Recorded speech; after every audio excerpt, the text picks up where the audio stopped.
Hey, welcome. Today, we're going to explore one of the most powerful ideas you can find in the biblical texts, this concept of a royal priesthood.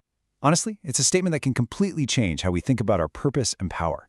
It suggests a role that's both, authoritative and sacred. So let's just dive right in and unpack what that really means.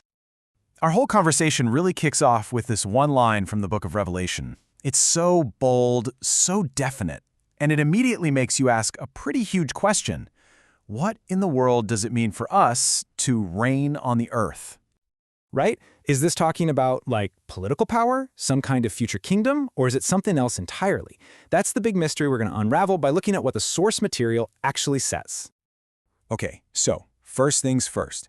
It's really important to get that this whole kings and priests thing isn't some new idea that just pops up out of nowhere. The texts show it's a theme with really deep roots. It's like a golden thread woven throughout the scriptures.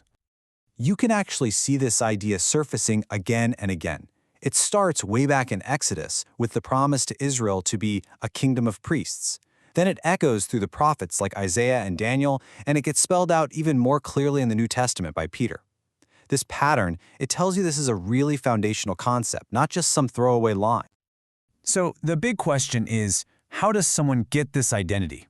Well, according to the source, the entire foundation is in the work of Jesus. So to understand who believers are now, we've got to first look at what was done for them. There's a really clear, logical flow to this. It all begins with the ultimate sacrifice, that he was slain. That single act is what establishes his worthiness as the risen king, and from that worthiness, our redemption flows, all paid for by his blood. And that redemption, it brings about a total transformation, a new identity. And it's that new identity that empowers this present-day reign. It's a really powerful chain of cause and effect.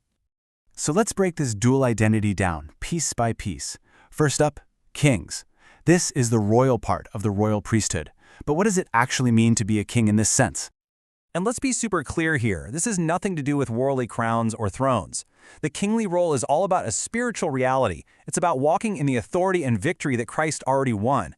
Think of it as an inner posture of dominion over spiritual things, not earthly ones, like a quiet confidence in the middle of all of life's chaos. Now for the second half of this identity, which is just as important, priests. This is the service-oriented, the relational side of things that brings a beautiful balance to that royal authority. See, as priests, the role is all about connection and service. It's about ministering, it's about praying for other people, and it's about staying in close communion with God. It perfectly complements the authority of a king with the humility and the compassionate heart of a priest. And here's the really crucial point. This is not an either-or situation. You don't get to choose to be a king or a priest. The source material presents this as one single, fused identity for every believer, authority and service, working together as one. Which, of course, brings us right back to our main question. When is all this reigning supposed to happen? Well, inside the text, we find a super powerful clarification. This is a present reality. It's happening right now, not just some promise for the distant future. The difference is just night and day. On one hand, you have worldly rule, which is so often political, forceful, and all about earthly power. But then you have this spiritual reign, which is about transforming hearts, serving people through love, and ruling by grace. I mean, they couldn't be more different in how they work and what they're trying to achieve. And I mean, this quote just lays it all out there, leaving no room for doubt. The reign is now, it's spiritual, and it flows directly from the victory of Jesus. This completely reframes that first quote we saw from Revelation. It's not about what will happen, it's about what is happening. So what does this actually look like in our day-to-day lives? Well, it looks like an active mission. It's about influencing the world around us, not through force, but by ruling with grace in our conversations, by serving others out of love, by being a light of hope, and by getting involved in transforming hearts and lives right now, today. And that really is the main takeaway here. This identity isn't about sitting back and just waiting for something to happen. It's a call to be an active participant. It's about being an agent of grace and an agent of change in the here and now.